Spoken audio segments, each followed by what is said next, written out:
there are so many reasons why I got into teaching. One of the best things is the light bulb moment. When you see a pupil suddenly understand something, that's really, really special. Every child is so full of potential, and the thing that makes me proudest to be a teacher is seeing them realise what they are capable of. I don't think any other job can give you the same satisfaction. That's why I chose to teach. You could get £26,000 tax-free to train. Search, apply to teach. Selected subjects only, subject to eligibility.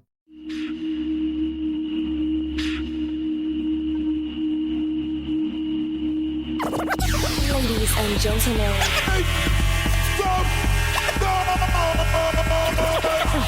Podcasting since 2005. You are listening to Gamer Tag Radio with your hosts Godfrey, Pete Rock, Parris, Poster. Come on. Yeah.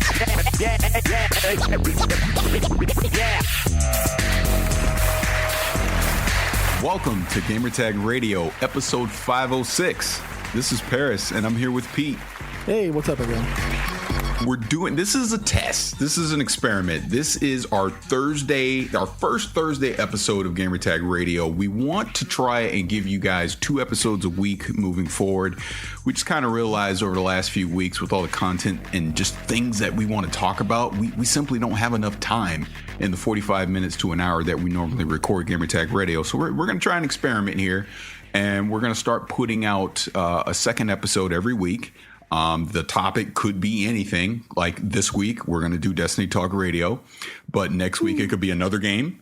It could be any type of topic. And as a matter of fact, just on the side note, a lot of people ask me about the balcony and everything. And with this decision, I've decided this will probably be the replacement for the balcony because it's not something that I was going to do every week anyway. So when I do have that random weird episode that I'd like to do or something, it's probably going to be here on the Thursday episode of Gamertag Radio. So before I keep yapping too much, Pete, anything you want to throw in there? No, that's exactly what it is. It's an experiment, and hopefully this succeeds. It's what we want to.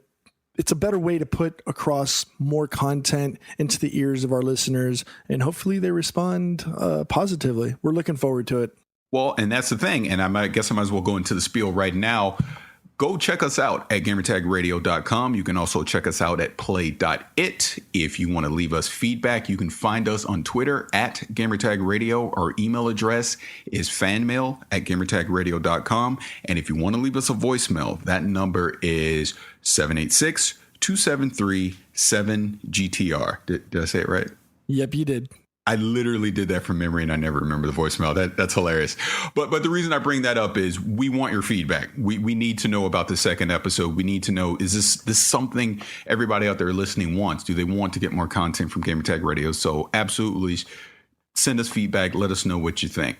So this episode, as I previously mentioned, is going to be Destiny Talk Radio. As you guys know, at this point, Pete and I, we were over in London. God, was it last week, 2 weeks ago? I don't know.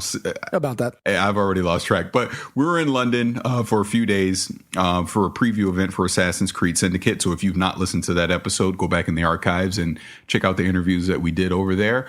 But we were gone when the Taken King officially launched. So we lost about, good 5 days of gameplay time.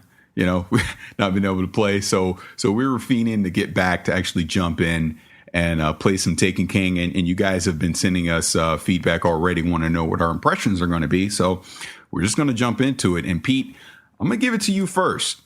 What are your overall thoughts? I mean, I know we'll get into the raid and all that as well, but overall, what are your thoughts on the Taken King so far? All right. So my overall thoughts, I would have to say it's what us as first year Destiny players wanted, which was to continue with the good, to polish the turds of the bad parts. I don't know. I'd have to say overall, it's definitely an improvement and something I'm enjoying immensely. I love the fact that there's so much to do. It's no longer just Grindfest, Crucible, Strikes, repeat. Grindfest, Crucible, Strikes, repeat. Now there's just so many things to do. There's quests, and it's not just your standard Vanguard quest. Now you've got like 4 or 5 different quests. You've got Arms Day, so now you've got a way to look forward to new weapons that you may not have normal access to. You've got quests for Eris and quests for you've got your Vanguard quest, and you've got there's just your faction quests. There's just so much to do, and kudos to the people over at Bungie for dropping a gem again. And I think the winners of Destiny the Taken King are actually the people who waited for Destiny for the Taken King to drop, because for what you pay for, you can get the game and everything that people are getting now, and it's just such a great opportunity for people to enjoy the game that you and I have been enjoying it for so long. It has Danny playing every night, and so much so that he's updating us every day. Oh, hey, I'm at this light level and I'm doing this. Yeah. And it's so good that it's got my son, who, God bless his soul, has been ridiculing me for the past year for continuing to play this game. And now that The Taken King is out and he's been watching videos, he jumped in this weekend. He spent almost all weekend, with the exception of the time that I did the raid. He spent all weekend just, I want to play the raid. I want to play this. I want to play that. I want to do the Titan. I want to get this, and he is sipping the Kool-Aid in the back of the bandwagon, like Danny, you said. And it's almost like a revelation. Like, yes, finally. They see it for what we see as we see it. They see the good. Absolutely. And I'd also like to say, just overall, I just think that, they've done so well with accepting all of the criticism that they did for that first year, and then the DLCs, and then, it'd be interesting to hear what people like, to get the full scoop from Danny, who spent the whole year away from it because of his, because of whatever happened. And then now he's a big fan. But honestly, I want to know, what's your favorite part of the game? I'll answer that, but I'll just go ahead and give my overall thoughts really quick. And I'm going to say something crazy right now. And obviously, I'm very biased because people listening to this know that I've been playing this game solid for a year. As we're both hardcore players at this point. I dare say we're probably in the top 10%. Wouldn't you say? So when you say 10%, like, what do you mean? Do you mean like 10% overall, like, or 10% like skill level of all the people that play Destiny? Just overall, just everything, PvP, rating, everything. All right, so yeah. Would we say, are we the target demographic of this game? Absolutely. Whether we're the top 5 or 10%, I mean, that's neither here nor there. Are we extreme fans and have we risked marriages because of this stuff, because of this game? Quite frankly, yes, we have taken those chances. But in the grand scheme of things, I guess I could agree with you on that. But I think to kind of just sum that up, what I'm saying is, we've been consistent for a year. Well, I'm just trying to be generous. I'm sure there's people out there that have devoted way more time than we have, but we've been pretty consistent playing this game throughout the last year, just through all the ups and downs of year one. But to my point is this. The issues that this game has had in year one is well documented. I don't even need to go back over those. But I can tell you now, having sat down for, what has it been, about a week and a half or so that we've been playing this game at this point, I would dare say, if you judged this expansion as a game unto itself, it's not game of the year, but it's in the discussion. Wow, game of the year. That's kind of bold. I mean, I could definitely see, because of the popularity, the following, the ability to pull back those that have left Destiny on its wayside. But I think as an overall release, I could definitely see how some people, not just yourself, but how some people could state that this is game of the year, or qualifies as game of the year. But that doesn't mean it's not without its issues. I mean, Crucible, it's still a nightmare. It's still the weakest component of the entire game, in my opinion, because the Crucible's broken. It just is. I like the idea that they had that, you can roll into the Crucible with any weapons you want, just the power doesn't matter except unless you're in Trials or an Iron Banner, and, they want you to have the supers and do all these kind of things.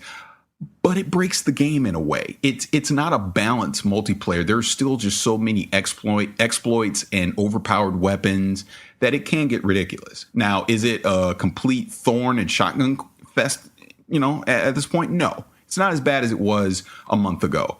But if you got Phil Winter's Lie or Matador 64 or Party Crasher with shot package and all those various perks on it, it's still just ridiculous. I basically just roll my eyes and power through it and don't worry about it. But someone new to the game jumping into playing it multiplayer, yeah, that's going to be a sore spot for them. But I'm getting off track of what I was trying to say. I crazy enough, I would say that this is in the discussion for Game of the Year. I mean, there's just so many things that you talked about with the quests, the side quests, obviously the raid. It's just, I love that they've taken things from year one, like with the bounties and just various little things that we did. And they basically just kind of tricked us and repackaged them, that we're still doing a lot of the same things, but it makes more sense now and it doesn't feel as grindy anymore. Now, you're asking me the question, what have I been spending the most time on? Ironically enough, I call it the court. I'm in the court all the time. I'm just running the court. I love Court of Oryx. I love that, getting together with these random people that I do not know, and we take on these bosses and we get loot for it, and you just do it over and over and over again.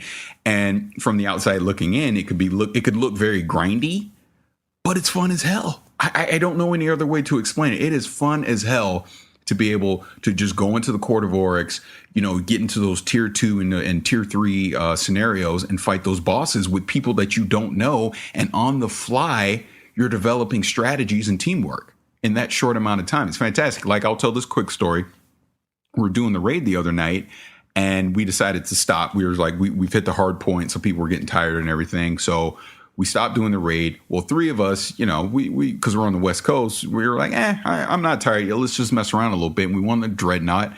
Next thing I know, an hour had gone by. We were in Court of Oryx the entire time, and we ran Baby Crota, which was tier 3, about 3 or 4 times, just with random people. And it was a blast. So that would be the answer to your question is, I'm on the Dreadnought all the time. And I'll throw this other little thing in with the Dreadnought. I love how patrol matters on the Dreadnought. And it's a peek into the future of what they're going to be able to do with patrol as Destiny grows over the next 9 years or so. Because I've had, have you done the chest yet where it's you have to get that scent on you in the one cave and then you run out and you got to jump on the platforms to get to the chest, and then you only have like a minute to do it or something? No, I haven't. Oh, have you not done that? Well, yeah, no, I know you guys were talking about it on the chat internally, but no. Okay. Well, here's the thing about that one. Is that the one where you have to go in and like you die really quickly or something like that? Yeah. But here's the beauty of that though. It just random people. I had that scenario, and I had another scenario where there's a chest that you can get the key from. You do the whole Worm Rune, and you charge it up, and then you can get this key. There's the one chest, I believe is the chest. I don't forget the name. Doesn't matter. But there's this chest where if you go into the room, it takes 10 seconds to open it, and the room's poisoned, so you will die before you can open the chest. So the first time I go in there, I'm not understanding why I'm dying. I don't get it. All of a sudden, this dude, this Titan comes, and he's shooting at me and pointing at me like to get my attention. He's just like saying, come here. So I go into the room with him. He then runs out to the chest, pops a bubble, motions me over, come into the bubble so that I could open the chest because he put the bubble up, and then he waves at me and he goes on his way. And then this other scenario I'm telling you about where you gotta get the scent on you, and then you got to jump on the platforms to get to this chest. I was trying it and I was failing, right? So someone obviously was paying attention and saw I was failing. So he went out there and stood on the platform so they were lit up so that I could get to the chest. And he saw I got to the chest. He waved at me and went on his merry way. To me, that's Destiny in a freaking nutshell right there. But you see, that's the greatness of games like this that can pull people in and show that this is the good side of gaming, where you see someone struggling with a specific area and the choice is yours. You could be cool. You can go help. You could be the bad guy and you can just dip. But at the end, I mean, to be able to get other people to interact with you within the game, you don't have to talk to them. It could just be a single, a point or a wave or a bow. And then, or they see you struggling and they're like, oh wait, let me help this guy real quick. I'm going through it. I just need to go and pop a bubble. I'm out. And then at the end of the day, that could be you on the other side where you're here sitting here struggling on something you've never seen. All of a sudden, boom, dude shows up, pops a bubble, you get the magic chest, and goes on his way. And you just want to continue that good streak and just like pay it forward. Yeah, and then guess what I did like an hour later? Yeah, I helped someone the same exact way. There you go. Beautiful. That's all you got to do. That's the cool part of games like this. Pay it forward. Unless you're like me and you're a scumbag. Yeah. well, you are a scumbag. That's why.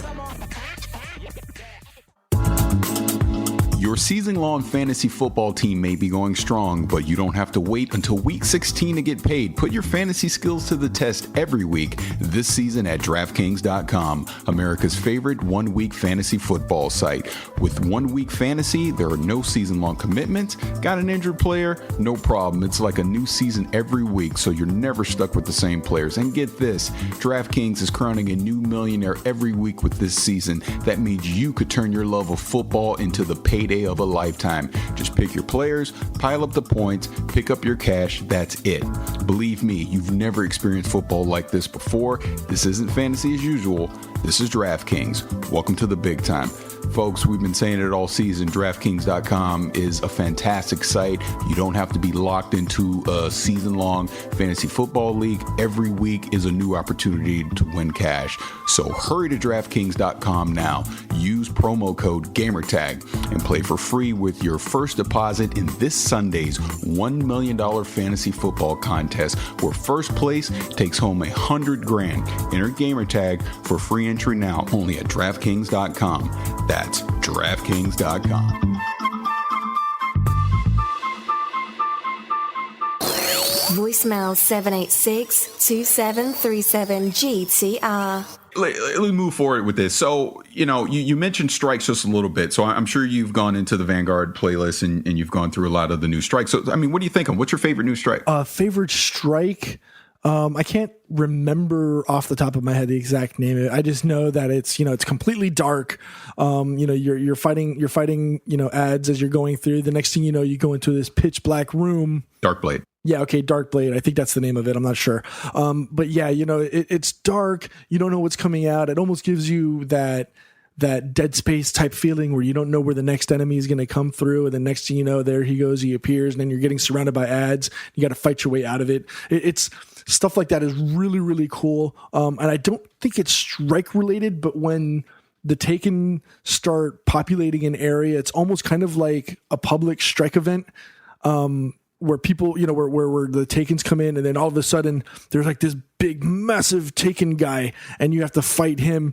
I can't remember. Is it Taken something? Yeah, it's the Taken champion, because you have to take out the lieutenant first. And then again, this is on patrol, and this is on all the planets as well. You have to take out the lieutenant first, which will then have the champion come in, and you have to take out the champion. And there's a couple different quests that are tied to that. Okay, as well. Yeah. And if you're sitting there, if you're by yourself, you're struggle. The struggle bus is rolling.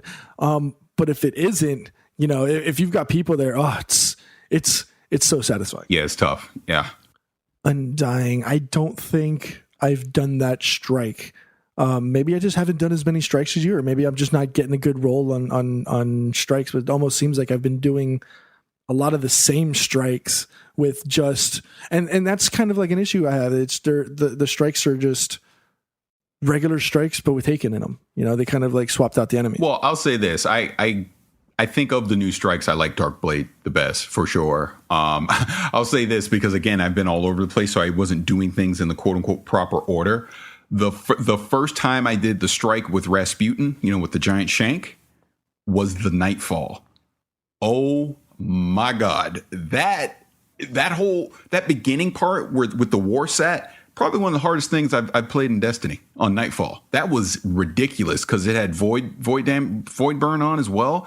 oh my God, that was tough. And then even with the boss, when you're at that final thing with the boss, we just kept wiping over and over till we finally, it was funny, we were getting frustrated and they were like, all right, let's just do this. And then we just ran through it and just got it like the very next time, which was weird. But yeah, that was my first experience with the Nightfall.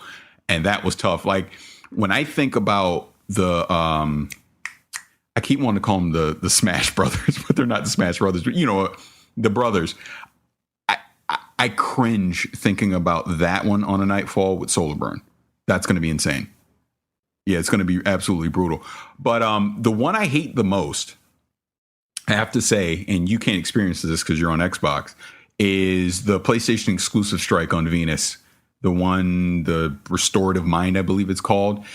I just, the mechanics with carrying the relic and all that, the orb or whatever it is okay. But the boss is just kind of annoying. It's more of an annoyance than being a challenge. So I kind of see why that one made it to being the exclusive strike. Now, another change that I definitely like is now that the fact that exotic engrams will drop on all ultra bosses and there's just more loot. Like getting blue engrams now isn't just blue engram, I'm going to shard that. No, it's completely tied to your light level, and that's how you're leveling up now. So I really like that change to it. Which, by the way, what is your light level? Which character? Well, your main guy. Oh, my main character. Okay, so that would be my Warlock. Warlock is obviously level 40. Light level is 295, 296. Then second, I got my Hunter is the I think it's 280, 285, and then my Titan, which actually is my son's character. Him and I have worked on that one together. It's kind of like our group character. He's nice. He was the load man on the totem pole. He was level 40, or no, he was a level 34 with only 143 light. And just throughout all day Sunday, he leveled him up all the way up to, I think it was about 205, 210 light, before I had to go take him home. So he's, again, oh wait, you know what? Now I remember what my favorite strike is. It's the one where it's the Tanix level, and then on the way, or no, I'm sorry, you go and you have to get the little the seed or whatever, the shrapnel or the shard of Crota's soul, and it turns into the Tanix strike, but with Taken, and then you have to do like you have to kill everybody within 10 minutes to get like this crazy sniper rifle, an exotic sniper. Oh no, yeah. I wanted to get to that. But I'll just say real quick, my light level, my Warlock, which is my main, is 296. Hunter, which my son mostly plays, is 285. And then I've been leveling up to Titan. I think I got him up to 266 now. But going to what you're saying, to me, that happened last week, which is another just fantastic thing that Bungie has done with the Taken King. And that's given people so much incentive to now play these daily heroic missions and just look for all these little secrets. Is the daily mission, I think it was Tuesday or Wednesday of last week. Yeah, there wound up being an alternate route, and you went into the Tanix strike and you had 10 minutes to clear 3 rooms completely of all the enemies, including the boss at the end. And if you did that, you got that Black Spindle exotic sniper rifle, which I did not do.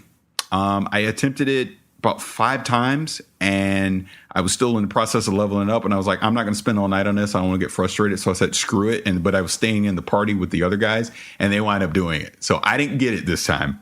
So next time it rolls around, I'm for sure going to roll through that and knock it out. But that's awesome. Which on Reddit today, it's looking like another secret is being unraveled right now on the level that takes you back into the Vault of Glass. It looks like there's a secret level in there that it looked like they kind of glitched to get into it. It wasn't necessarily ready for whatever Bungie is planning for it, but that has some tie with a ghost and future war cult and all this. And Luke Smith was on Kotaku's podcast, and he even confirmed that there's a lot more secrets out there like that. So again, it's something that's going to keep you engaged into the game. You're going to want to be searching for these secrets. You're not going to just do all the quests, do the raid, and then you're done. There's still a ton of content and things to discover in this game, which is just fantastic. It's truly what Destiny should have been at launch. I think we've said that a million times at this point, but this is the game we should have gotten last year. But thankfully, Bungie listened to the community. They fixed the issues from year one.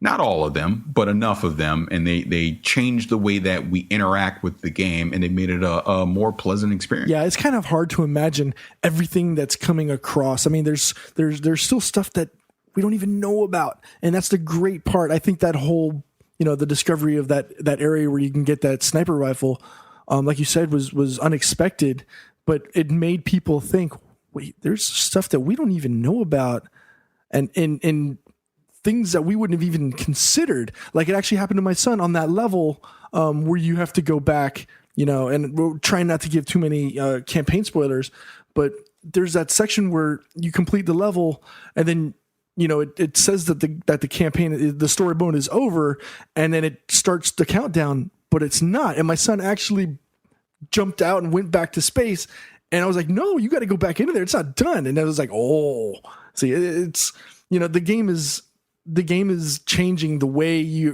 people who played in year one play the game in year two. It's great. Oh, absolutely. 100%. Yeah, there's no way somebody's soloing this raid. There's too many components that rely on other people to play with you to be able to do that successfully.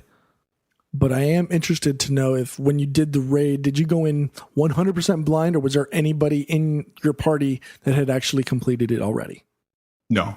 Well, see, that's the thing. Like, all right, so when I went into the raid, I went in with 5 people who had already, beaten the raid 2 to 3 times before I even had the chance to get in.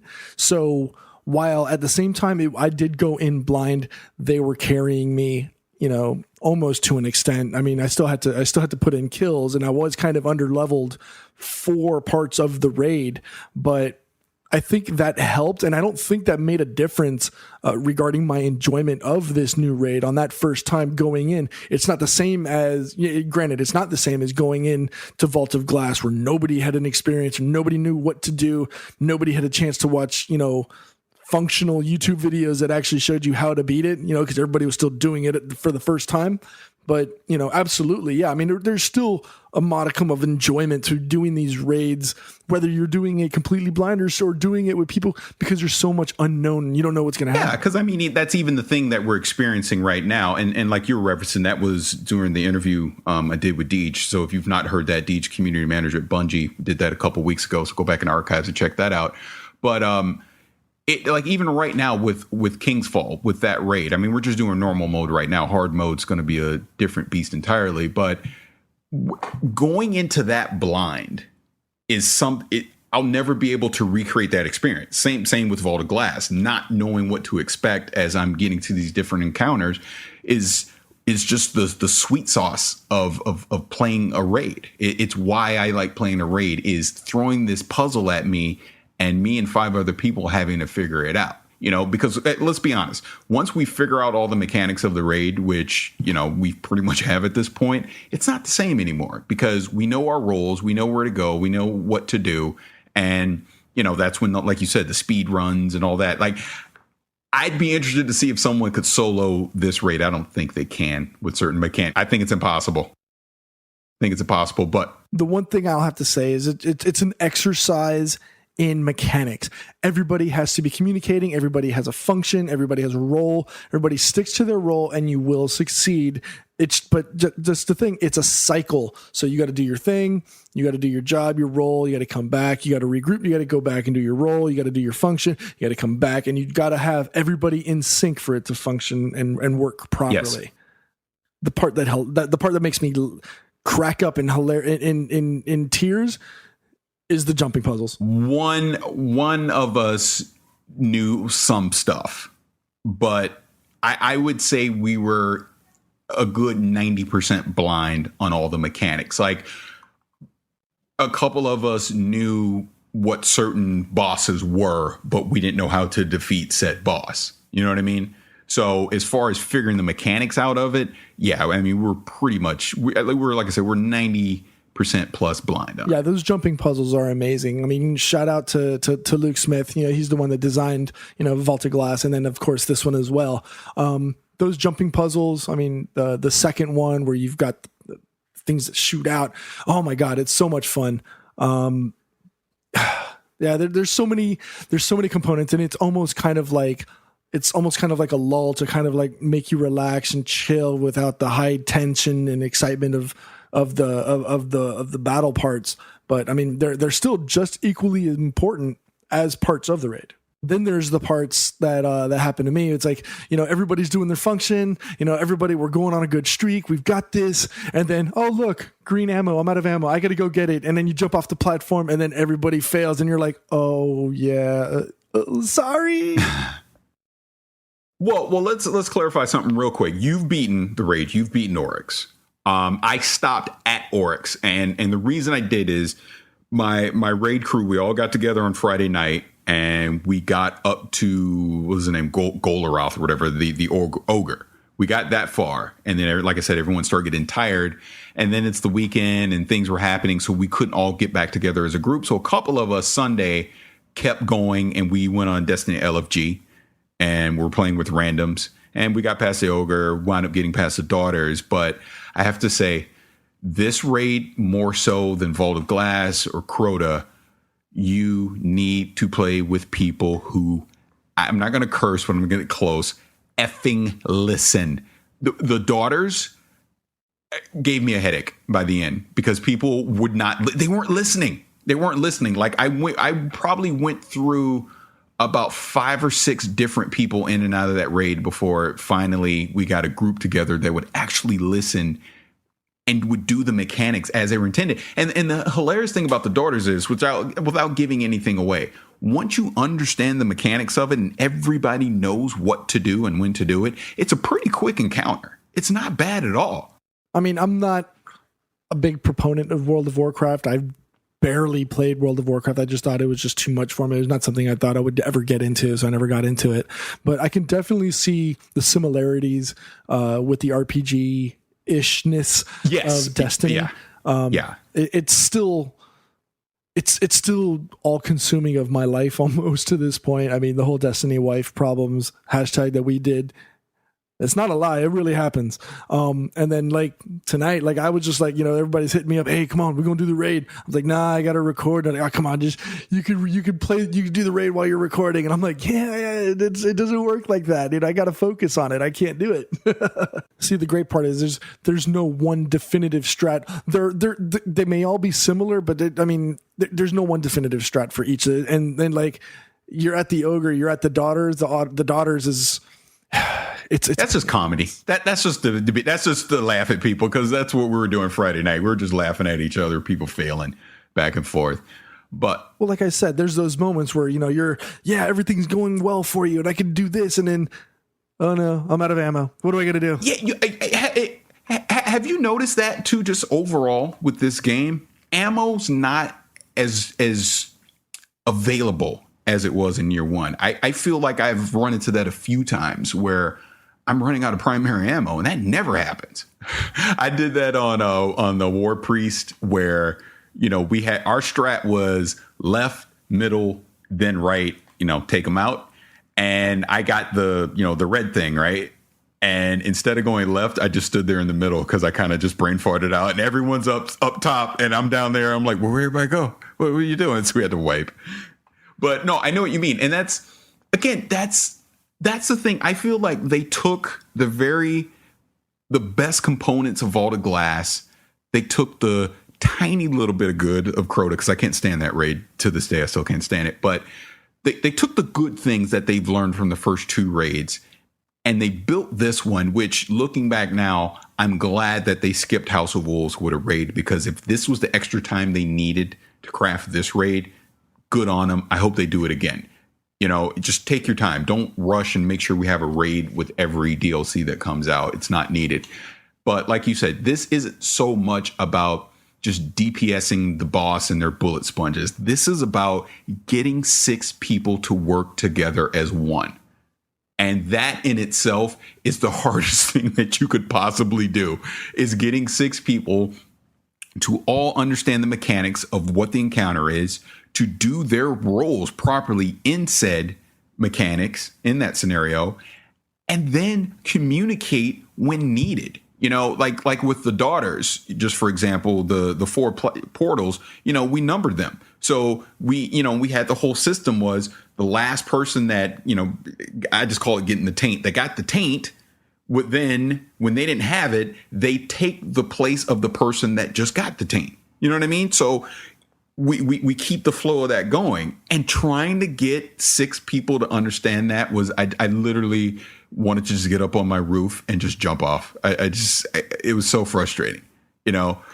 But if I had my normal raid crew, which we're just going to run it straight up, you know, after the reset, it'll be fine because we all know each other and we all listen. Like, you know, obviously play with Brian and those guys. You guys know each other. You're experienced raiders together. And that's what makes it so fun, is to go into those challenges together, work as a team, and figure it out. Like when I finally do take down Oryx, I know it's going to be so satisfying because we will have done it as a team. And that's why I like Destiny so much, is moments like that. And, you know, haters aside, I know we talk about it too much and all that. Name me another console game that does that, because the only other game that I know that does that is on the PC, and it's called World of Warcraft, which, from what I understand, Destiny is stealing a lot of things from. But that's okay, because I've never played World of Warcraft, so this is all new to me. Welcome to Play It, a new podcast network featuring radio and TV personalities talking business, sports, tech, entertainment, and more. Play it at play.it. Voicemail 786-2737-GTR. Yeah, the Void Bow. Yeah, the Void Bow is interesting. It's like all the other supers. It's better as you leveled it up. I do like the ability that if you don't actually hit the guy, you can still have a chance to tie him down and slow them down and slowly leech their life. And as well as that shadow step where you can just juke to the side and then boom, shotgun blast, chow. You know, that's a component that I really dig with the hunter. But I really think that the one class that might be overpowered has got to be that Titan. Well, let's transition then. And I'll just say this, just overall scope. Like I said, I'm absolutely loving the Taken King. It's what Destiny needed. I think if they stayed static, kind of just with what they'd been doing in year one, they would have lost more people for playing the game. But if anything, this expansion and just all the positive reviews that we've seen, you know, even with the media and just people within the community, it's bringing more people. I mean, think about it. Of our little GTR crew and our chat and everything, it used to just be me and you talking Destiny all the time and everyone else getting annoyed, to the point now all of us play Destiny. Everybody, Mandy, David, Boston, Danny, they're all playing Destiny now, and they're all doing their own thing, have their own adventures, and it's great. And when I look at what Destiny is going to be moving forward, I'm excited, because it's obvious that Bungie, you know, and they fully admit they're learning too. They may try something that internally seems great. It gets out to the community and they realize it's wrong. They're not above making changes, fixing it, doing what the community deems best for the overall health of the game. They seemed very receptive to that. And I like that they've admitted that while they have been listening the whole time, they've not been communicating as well as they should. And they're going to try and start doing a better job with that as well. And I'll just say this one last thing, you know, just going through the raid so far. I don't know about you, but we're getting to certain encounters or see certain things, and I go, oh, I see what they're going to do for hard mode. Oh my God. I already I'm already cringing at hard mode, because I can just see certain things that they're very lenient with right now in certain scenarios. They're not going to be for that hard mode. And it's going to be insane. I haven't even done Crota yet. And just from what I've heard of the mechanics of that. So I guess we should go ahead and just wrap this up at this point. I still feel like there's just so many things about Destiny I could bring up, but any final thoughts from you? Final thoughts. I guess for the price, you can't find a better deal on the market today, I don't think. I mean, for what, 40, 50, 60 bucks, you can get vanilla Destiny, the 2 DLCs, and the Taken King. Okay. So 60 bucks. You're getting a shooter, you're getting an MMO, you're getting an RPG. So you're getting 3 different game types within the same bundle. You're getting 2 full games for the price of 1 plus DLC. I can't see where this is a bad buy. Yeah, this is a great time to jump in. And like we said, we don't even know what the DLC moving forward is going to be. I mean, we obviously know there's going to be something. This isn't going to just be this, you know, for the rest of the year, or, you know, for year 2. They're going to have a couple more DLCs come out. Like, I can say this just real quick for me. The next raid I'm looking forward to will be whatever it is for the Cabal. I think a Cabal themed raid will just be amazing. I cannot wait for that. So really looking forward to that. But just to echo your statements, this has been a solid release.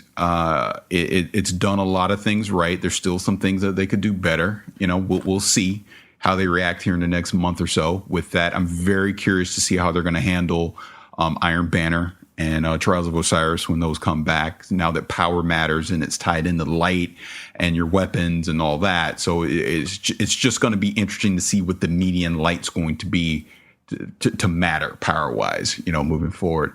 But like Pete said, $60 gets you everything. If you're curious about Destiny, this is a great time to jump in. It really is.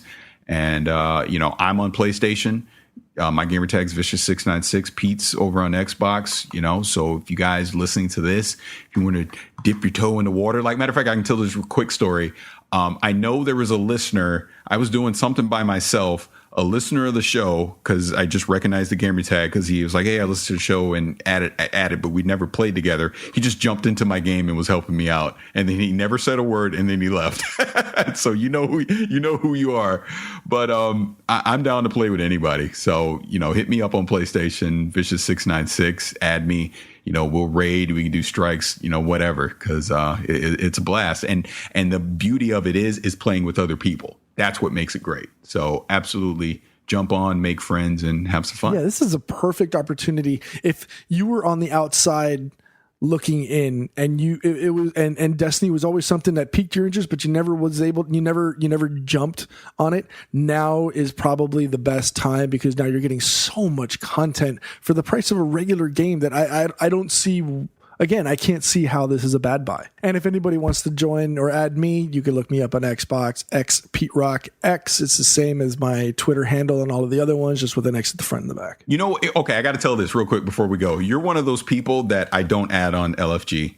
Like, when we're looking for people, I was like, if you got an X in front of your name and at the end of your name, or you're talking about weed and 420 and noob this or that, I'm not adding you. Wow, really? I mean, it's not even my fault. Like, I had Pete Rock, and then I joined a clan. We changed our name, and then I went back, and they wouldn't let me have my name back. So it's Xbox's fault. Such a dick. No, that's fine. I just would never add you if I didn't know you. Yeah, you're right. And final word from me. I listened to 505 with Danny and Dan and Butter over there in New York. Great episode. I just have to say this. They were talking about Halo 5, and they brought my name up about me being worried, and they weren't worried. I'm worried. I am. I'm absolutely worried. We'll see on October 27th what this campaign turns out to be. But Dan made the great point about the campaign isn't... I think the camp, or it might have been Butter. I apologize. I might be forgetting the name or who said it. But the point was, the campaign just is going to be the campaign. It's not going to be bad. It's not going to be fantastic. It's just going to be what it is. It's just going to be okay. They're focusing everything for esports on the multiplayer. And that's been my fear the entire time. So, look, again, hope I'm wrong, but I'm just putting it out there because I want Halo 5 to be amazing. I really do. I just don't like what I've seen so far. So I hope they got some tricks up their sleeve. Regarding Halo 5, I just don't know, man. It's like a 180. Like, before, I would love playing what is it? You know, the campaign, and hated the multiplayer. But now, because of Destiny and stuff like that, I think I'm going to be jumping into, what is it, Warframe or Warzone? Yeah, I'm going to be jumping into Warzone. I'm not looking forward to playing XCOM Halo. I agree. Here's what I think is going to happen. I think me, you, Danny, and Boston or whoever, right? Just 4 people. If 4 of us jump on there and play Halo 5 campaign together, co-op, we're going to have a freaking blast. That's probably how I'm going to try and play it then, with 3 other people that I know. So, yeah.